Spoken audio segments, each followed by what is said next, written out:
So, fun fact about me is my right eye just doesn't work. I got all the parts though. I got the ball, I got the little backboard piece, the cord running from here to here, but nothing.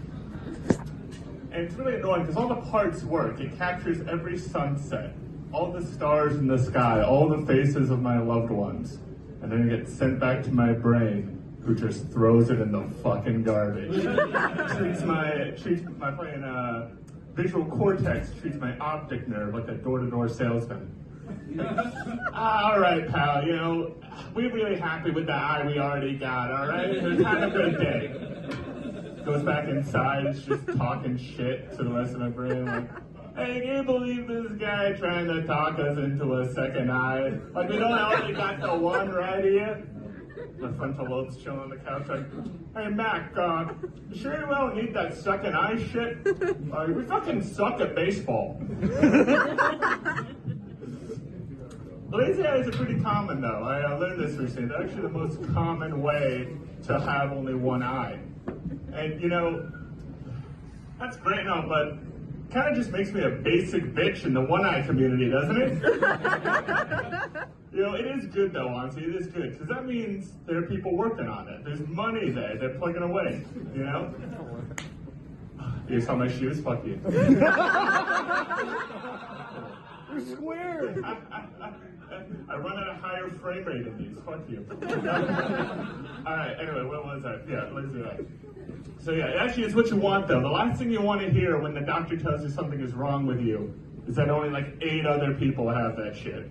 Like, sorry, slugger. Yeah, no one's plugging away at that shit. But you know, they actually just made a breakthrough with lazy eyes. They found that, and this is no joke, that ketamine can help.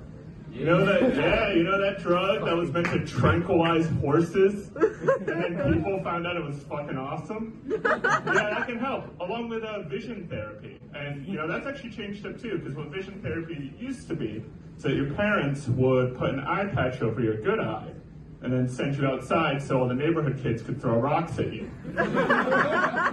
You'll learn to see pretty quick. See, that didn't really work for me, though.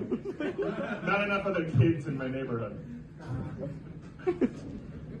But what vision therapy is now is special virtual reality games. You know, with the goggles and everything. And all of this is to say that one day I might walk into a real hospital, talk with a real doctor, and walk out with a prescription for ketamine and virtual reality. I can see it now. It's going to be beautiful.